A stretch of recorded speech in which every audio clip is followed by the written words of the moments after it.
Bismillahirrahmanirrahim. Assalamualaikum warahmatullahi wabarakatuh. Alhamdulillahilladzi bi ni'matihi tatimmu shalihat. Asyhadu an la ilaha illallah wa asyhadu anna Muhammadar Rasulullah. Allahumma shalli ala Muhammad wa ala ali Muhammad kama shallaita ala Ibrahim wa ala ali Ibrahim wa barik ala Muhammad wa ala ali Muhammad kama barakta ala Ibrahim wa ala ali Ibrahim innaka Hamidum Majid. Bapak-bapak dan anak-anak, lahir batin dan anak-anak sampai sana. Siga nama searah apa sih maka ketinggalan gitu. Soalnya sampai kaping 5 nya Pak.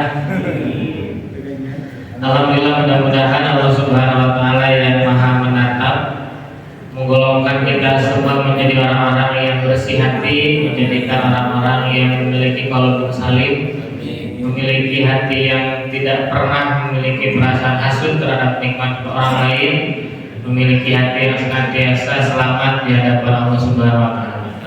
Karena orang yang akan selamat menghadap Allah adalah tidak identik dengan orang yang banyak amal dan banyak ilmu. Tetapi orang yang akan selamat menghadap Allah adalah orang yang punya amal dan punya ilmu yang membuahkan qalbun salim. Yauma la yanfa'u malun wa la banun illa man atallaha biqalbin salim.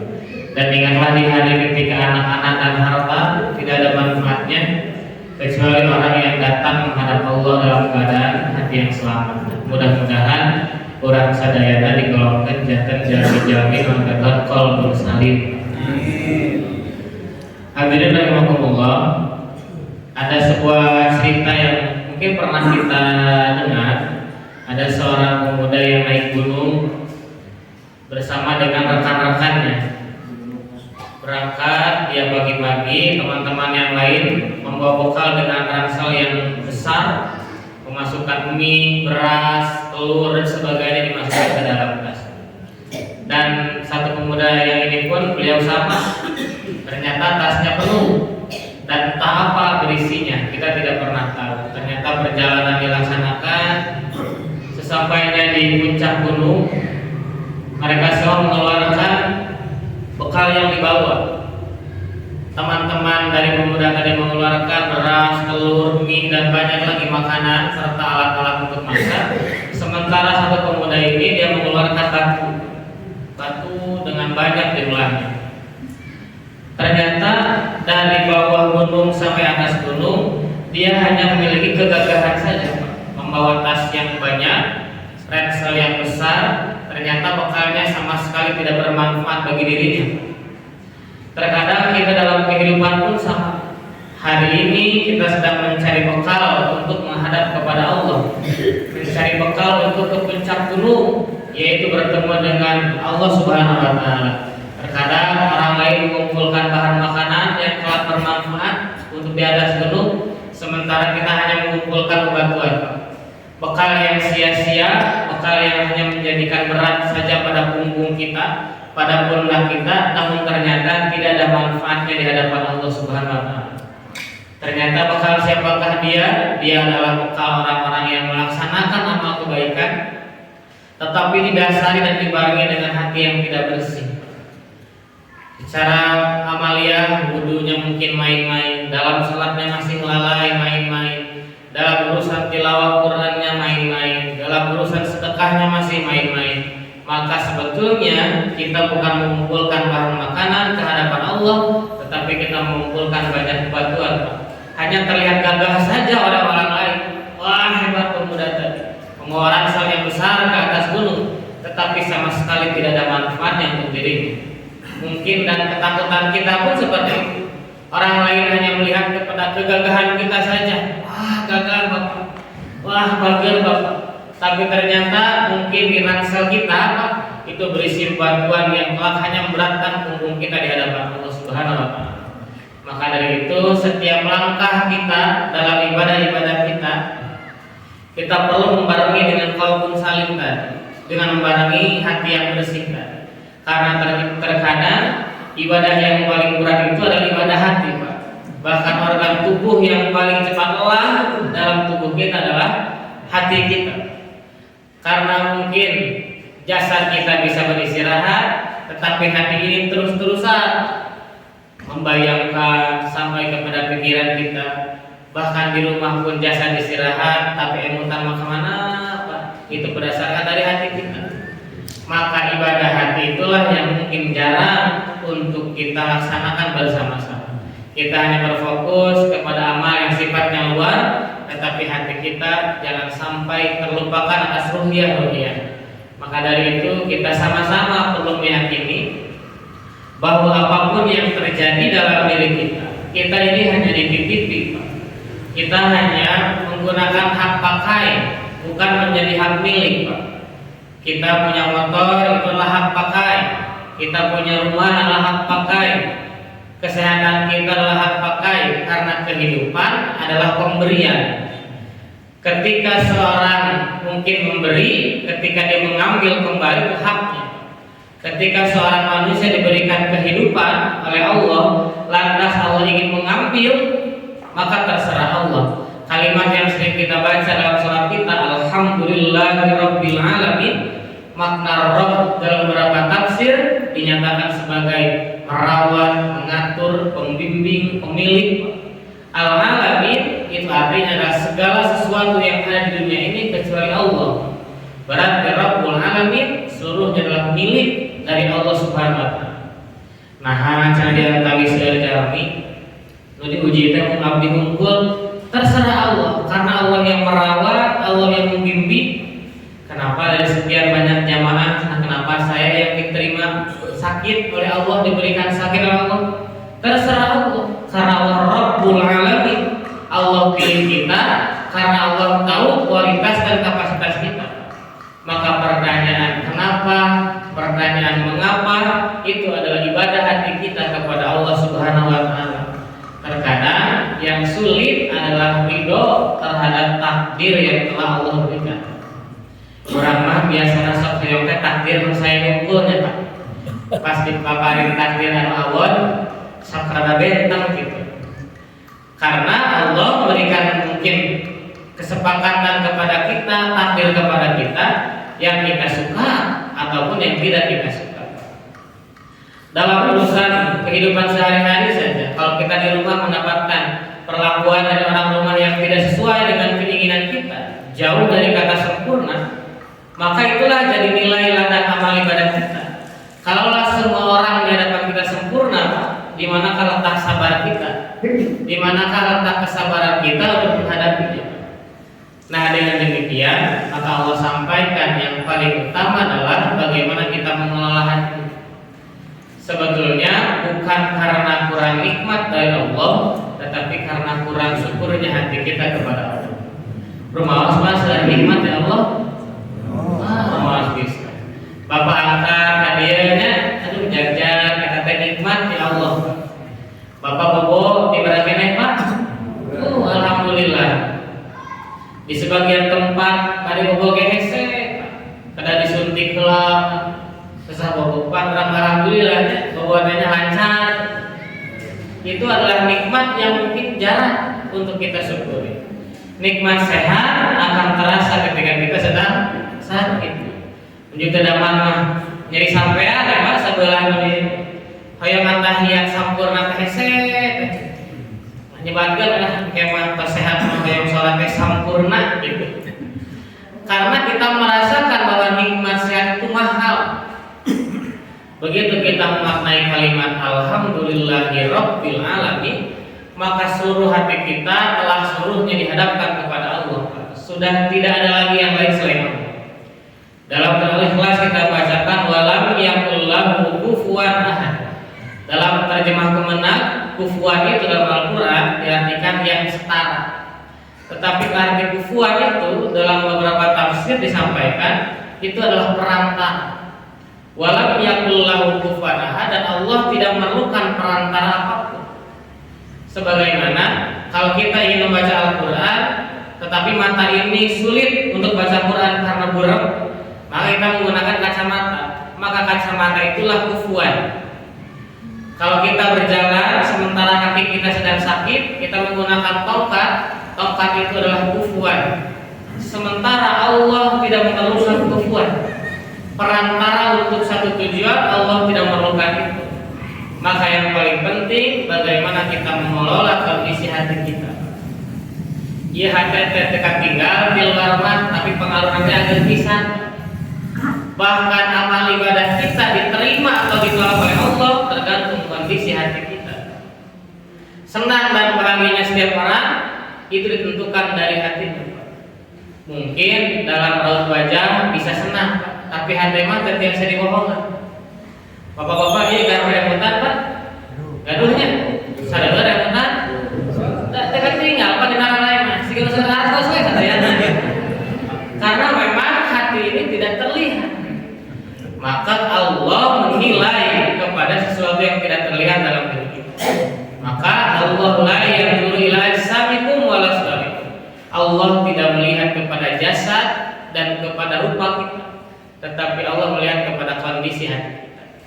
Termasuk kita meyakini bahwa seluruh apapun yang ada dalam diri kita ini hanya dititipi saja oleh Allah. Orang banyak sakit hati kalau dia telah merasa memiliki dalam kehidupan. Bapak-bapak ical HP nyebatkeun naon Pak? Nyebatkeun naon tah? Kada nama nyebatkeun naon saur Nabi teh?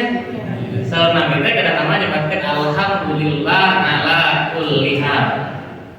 Kalau mendapatkan nikmat yang kita suka, ucapkan alhamdulillahilladzi bi nikmatihi tatimmu shalihat. Bapak-bapak bisa Pak ical harta 1 juta ucapkan apa? Alhamdulillah ala kulli hal. Tapi ada tesis sah Pak, nyebabkan alhamdulillah karena ada musibah. Dengan demikian, karena orang merasakan banyak sakit hati karena dia merasa memiliki terhadap sesuatu itu. Bagaimana kita pernah mendengar kisah dari Umar bin Abdul Aziz, seorang yang punya anak 17 dan anak bungsunya bernama Abdul Malik. Abdul Malik adalah sosok anak yang berbakti kepada beliau, sosok anak yang soleh, dan beliau meninggal. Abdul Malik ini meninggal dalam usia yang masih sangat muda, meninggal usia 19 tahun. Kalaulah kita pikirkan, banyak orang-orang berpikir bahwa kalaulah Abdul Malik ini meninggal, Umar bin Abdul Aziz masih punya 16 anaknya. Tetapi dalam dirinya, begitu Abdul Malik meninggal dunia, maka dia pun sama, bersedih, lantas kemudian memandikannya sendiri, mengkafannya sendiri sampai menguburkan, dan ketika dimakamkan beliau menghadap kepada kiblat menyampaikan rahimakallahu ya bunai. Semoga Allah merahmatimu wahai anakku, engkau adalah orang yang soleh, engkau adalah orang yang berbakti kepada orang tua engkau. Beliau memiliki kesedihan, tetapi dalam dirinya dia yakini betul bahwa itu adalah titipan dari Allah Subhanahu wa taala. Begitu beliau menyangka itu adalah titipan, maka apapun yang diambil oleh Allah, diambil oleh Sang Pemberi, maka dia harus menerima. Bahkan setelah beberapa hari kejadian Abdul Malik meninggal, kemudian disusul oleh pamannya meninggal dunia. Setelah pamannya meninggal dunia, disusul beberapa hari meninggallah staf ahli dari Umar bin Abdul Aziz. Staf ahli itulah orang yang membantu pekerjaan Umar bin Abdul Aziz. Dalam kurun waktu 1 bulan, 3 orang meninggal dunia. Satu waktu Umar bin Abdul Aziz berkumpul di masjid dalam kumpulan rapat, lantas ada orang bertanya, wahai Umar, apakah perasaan engkau ketika ditinggal meninggal oleh 3 orang yang kau cintai? Lantas kata orang di sebelah yang bertanya tadi menyampaikan, kenapa kau menyampaikan seperti itu? Lihatlah, Umar bin Abdul Aziz menjadi sedih kembali.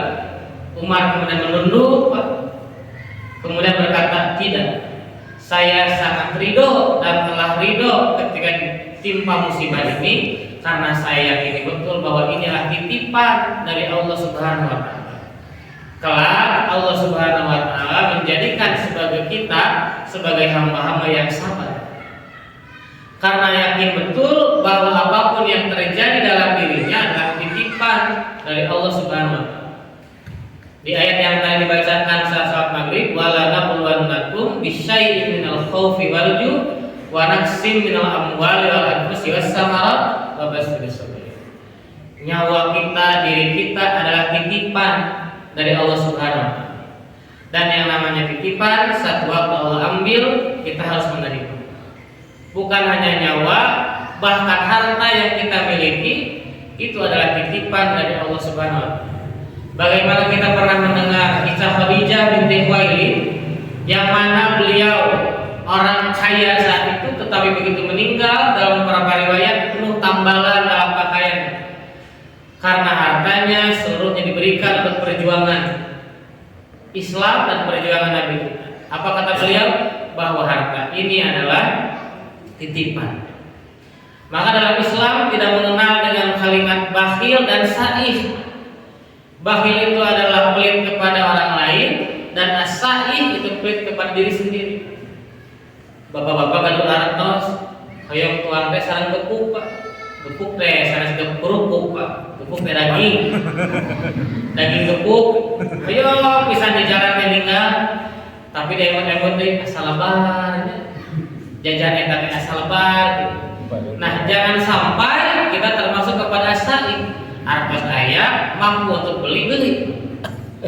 Karena bisa jadi itu yang dinamakan kita tidak yakin kepada harta dan titipan dari Allah Subhanahu wa taala. Ketika kita kehilangan harta, maka Nabi kita mengajarkan doa, Allahumma jurni fi musibati wakhluf li khairan min. Kita berdoa agar Allah memberikan pahala atas kesabaran dan juga Allah memberikan ganti yang terbaik. Jangan upami ical harta, kita harus yakin bahwa harta itu adalah titipan. Kita hanya dititipi saja.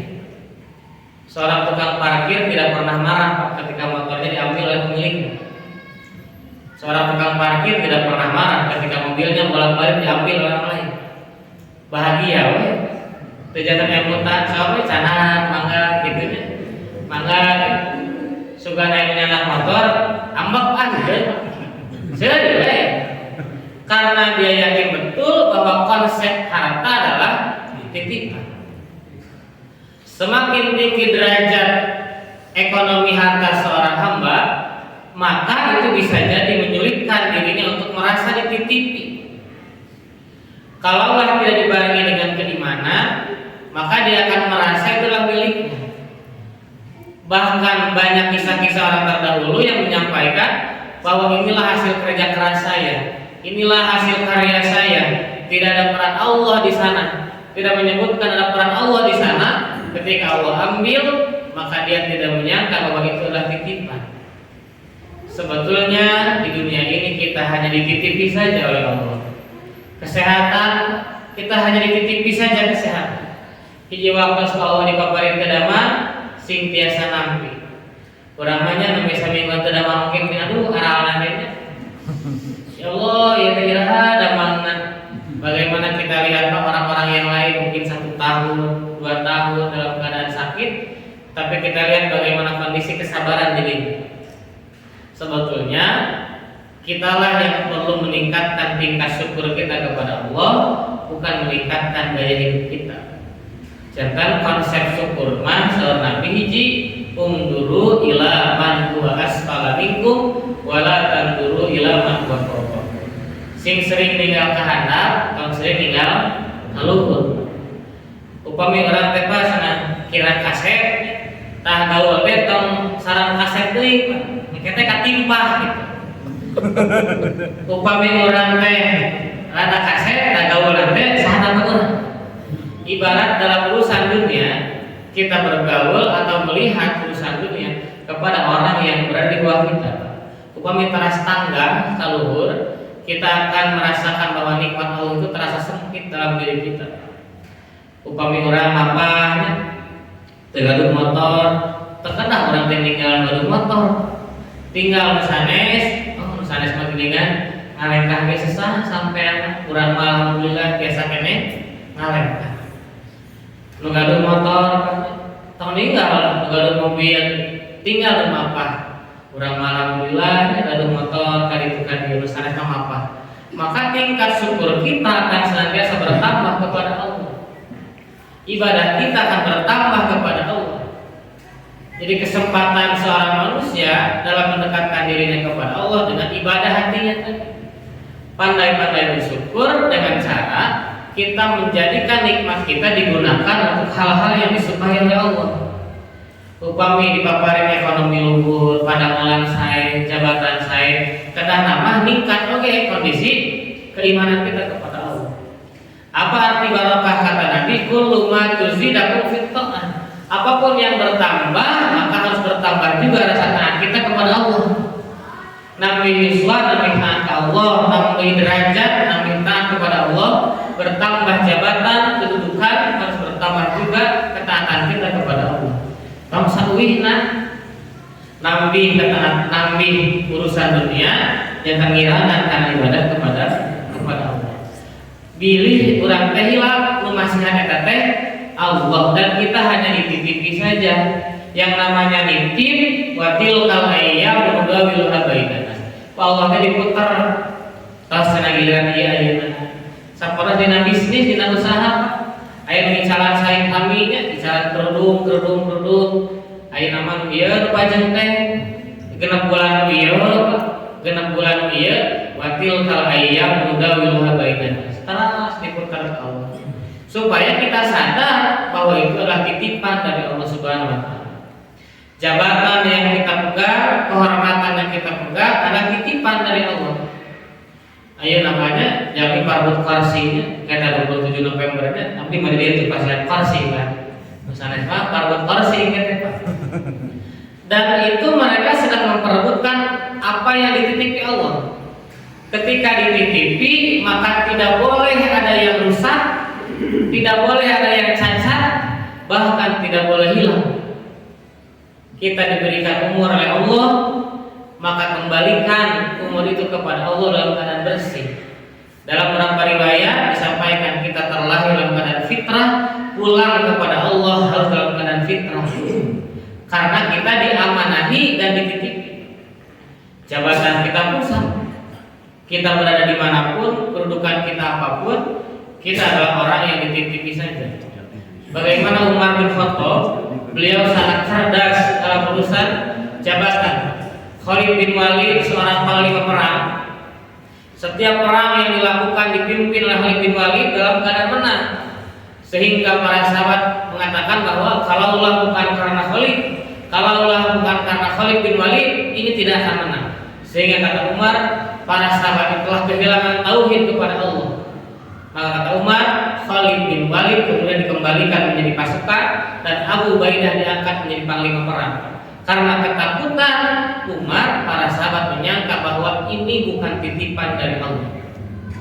Jadi menyangka peperangan itu dimenangkan karena Khalid bin Walid. Setiap peperangan dijalankan dimenangkan karena pemimpinnya Khalid bin Walid. Maka ini telah rusak ketauhidan. Maka Umar setelah bergerak yang pada akhirnya Khalid bin Walid kemudian diturunkan kembali jabatannya. Apakah Khalid bin Walid marah? Tidak. Dan beliau pun berjuang bukan ketika menjadi panglima saja, ketika menjadi pasukan pun beliau terus berjuang di hadapan Allah. Jantan terkadang halatos pejabatan mah. Nu bade pensiunnya terkadang halatos terus menyesuaikan masalah kayak kumahanya mau pensiun, sieun anu pensiun teh acar emotan geus nyepak bilih teu damah. Sampai pensiun nama ngan ide emotan geus salih masalah teh. Jol we teu damah eta satahun teh lebar. Maka Allah tidak akan pernah membiarkan seorang hamba tanpa rizki. Selama ada jatah amal, ada jatah rizki, Allah akan berikan kehidupan untuknya. Jangan terkadang karena jabatan adalah titipan yang Allah berikan kepada kita. Apapun jabatannya, setinggi apapun jabatannya, tidak perlu merasa khawatir karena itu adalah titipan yang Allah berikan kepada kita. Nunamina nitip tesalamina. Yang namanya titipan kembalikan dengan kesempurnaan. Nitip mapan tekengnya cacat. Nitip artos kada wiri sakit. Karena namanya titipan maka harus dijaga dengan sebaik-baiknya. kita hari ini bagaimana agar ibadah hati kita disadarkan bahwa seluruhnya adalah titipan yang Allah berikan kepada kita, sehingga tidak ada rasa memiliki dalam diri kita. Keluarga kita, jabatan apapun itu, kita merasa bahwa itu adalah titipan kita di hadapan Allah. Kebaikan kita kepada keluarga itu bukan berarti kita berharap keluarga baik kepada kita, bukan. Kalau kita berharap kita berbuat baik kepada keluarga, kemudian kita berharap keluarga pun berbuat baik kepada kita, maka kita telah memastikan kesakit hatian dalam diri kita. Karena hubungan baik kita kepada keluarga adalah kewajiban kita kepada Allah, dan nilainya langsung di hadapan Allah. Urusan keluarga tidak baik kepada kita, urusan dia dengan Allah Subhanahu wa taala. Nusok jantan nyeri hati teh berharap kita baik, dibalas baik deui, ta eta. Maka Allah sampaikan, orang yang paling banyak sakit hati adalah orang yang paling banyak berharap. Jalankan kehidupan sesuai dengan porsinya yang telah Allah berikan kepada kita. Nikmat yang telah Allah berikan kepada kita telah diukur sesuai dengan kemampuan kita. Orang anggur nomor sepatunya nomor 40, Pak. Ninggal sanes nomor 45. Dari aku bapak ke Pak atas, Pak. Logor. Sami orang teh dalam kehidupan Allah telah mempaskan nomor rezeki kita sakit. Dan yang namanya nikmat, namanya rizki diambil dengan jalan yang halal atau diambil dengan jalan yang haram, anggar sakit itu. Yang berbeda adalah tingkat keberkahannya. Seperti orangnya sering didugikan mengadoa, Rabbana atina fid dunya hasanah. Nah, Pak kebayang kebahagiaan dunia teh Pak. Pas ngadoa eta, ya Allah berikan aku kebahagiaan di dunia. Nah, kita kebayangkan naon di dia teh. Artosnya sama gitu harta apa kebahagiaan dunia. Justru kata Imam Ibnu Qayyim al-Jauziyah, seorang mendapatkan hasanah di dunia adalah ketika Allah berikan kesempatan beribadah dan Allah berikan kesempatan untuk ilmu. Dua kebahagiaan dunia itu dua, dipasihan kena kesempatan ibadah. Alhamdulillahnya lancar kena ibadah ini. Di Palestina kan salat GC gitu nya, hari orang mah hari salat. Iblis banyak. Maka iblis itu Pak, setan itu akan mengganggu pada kehidupan kita karena setan berjalan di atas darah kita. Setiap ada kalimat yang kita ucapkan, setan itu sedang mewanti-wanti dan akan masuk ke dalam ucapan kita. Kenapa Nabi sampaikan innal qalba la yahzan wa innal aina la tadma wa la naqulu illa ma yatur. Sesungguhnya hati boleh bersedih, mata boleh menangis, tetapi tahan lisan untuk tidak mengucapkan hal-hal yang tidak diridhoi Allah. Karena begitu seorang berkata, setan telah siap-siap untuk masuk ke dalam ucapannya. Jangan setan bagi kita, ya jadi dam, salib kata dina aliran darah. Kita menyampaikan, misalkan penyesalan kita. Seperti setan itu masuk dalam kalimat nanti. Jangan salah sawius tentara iblis, tentara setan itu adalah kata nanti. Begitu kita menyampaikan kata nanti, setan langsung masuk ke dalam kalimat itu. Seperti orang badai salat, oke sekedar deui. Maka setan masuk ke sana. Diberikanlah kesibukan-kesibukan yang tanpa beres, kesibukan-kesibukan yang kita lebih suka mengerjakannya, dan Allah terus berikan kesibukan.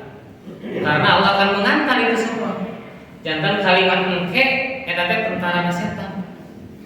Cenah bade tilawah Quran cenah.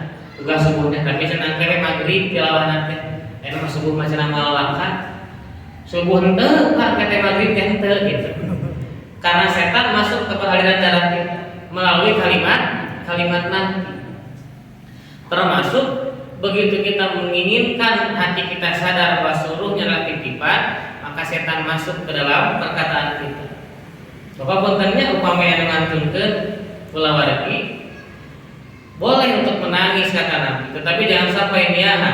Niyaha itu adalah perkataan yang menyesal. Cenah lamun tadi buru-buru dibawa ke rumah sakit, bener dia teh moal maot. Tah eta. Maka setan masuk ke dalam ucapan itu, kemudian berkata-kata yang tidak pantas terdengar oleh siapapun. Dan itulah perkataannya setan. Jadi tadinya kita akan menyangka bahwa semuanya adalah titipan, yang ternyata pada akhirnya kita telah keliru dan setan masuk ke dalam aliran darah kita. Termasuk kalaulah kita diberikan kesempatan berkarya oleh Allah Subhanahu wa taala, jangan sampai sebagaimana kalimat Musa menyampaikan kepada Bani Israel ketika ditanya, siapakah di antara kita semua kalangan Bani Israel yang paling soleh? Kemudian Musa menjawab, aku. Yang paling soleh adalah saya, kata Musa. Berdasarkan perkataan Musa tersebut, karena kesombongan Musa, maka dalam surat Al-Kahfi berjajar 23 ayat membicarakan tentang Musa dengan Nabi Khidir, menceritakan tentang kesombongan Musa, wa fawqa kulli dzi ilmin alim, sebab di atas orang yang berilmu ada orang yang lebih berilmu. Ketika Musa merasa dirinya paling pandai, paling soleh, Allah hadirkan Nabi Khidir untuk menimpa dirinya bahwa ada orang yang lebih pandai daripada Musa. Tapi mungkin Musa adalah Musa dengan karakternya menghadapi manusia yang paling durhaka di muka bumi ini, menghadapi Fir'aun. Yang mungkin Fir'aun tidak pantas dihadapi oleh seorang yang lemah lembut. Maka pantaslah ketika Musa menyampaikan saya, karena Fir'aun pun mengatakan ana rabbukumul a'la. Karena Fir'aun pun menyampaikan saya adalah Rabb kalian, maka mungkin Musa pun diskema oleh Allah menjadi orang yang tinggi dalam karakternya karena akan menghadapi orang yang tinggi juga. Musa menyangka bahwa ilmunya adalah miliknya, ternyata ilmu itu adalah titipan dari Allah Subhanahu wa taala. Dia menyangka bisa mendakwahi kepada Fir'aun, tapi ternyata tidak. Maka dia meminta bantuan kepada saudaranya Harun untuk berdakwah kepada Fir'aun, karena menyangka bahwa ilmu dirinya adalah tinggi, dan dia menyangka bahwa ilmu bukanlah titipan. Begitu Allah berikan orang yang lebih berilmu, beliau pun kaget. Sama dengan kita, kalaulah kita diberikan satu karya oleh Allah, membesarkan lembaga, membesarkan apapun, seluruhnya adalah titipan Allah kepada kita. Keilmuan kita dititipi Allah, harta kita dititipi oleh Allah, seluruhnya dititipi oleh Allah. Terakhir, biasanya terus terakhir mah jajan. Hadirin rahimakumullah, kalaulah hati kita paham dan sadar atas apa yang Allah berikan kepada kita adalah sebatas titipan, kita tidak mungkin akan merasakan kesakitan yang lebih daripada kesakitan yang biasa. Kita tidak mungkin merasa sakit hati yang sangat kalau kita merasa bahwa seluruhnya adalah titipan dari Allah. Ilmu kita, kesehatan kita, umur kita, jabatan kita, anak-anak, keluarga kita, itu adalah titipan dari Allah Subhanahu wa taala.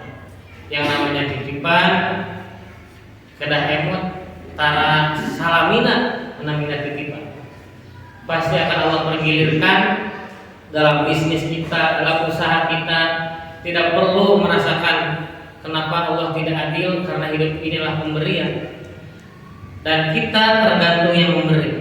Kenapa bisnis belum maju, kenapa pekerjaan masih begini-begini saja? Karena mungkin Allah memberikan porsinya sedemikian, karena Allah tahu pada kapasitas keimanan kita.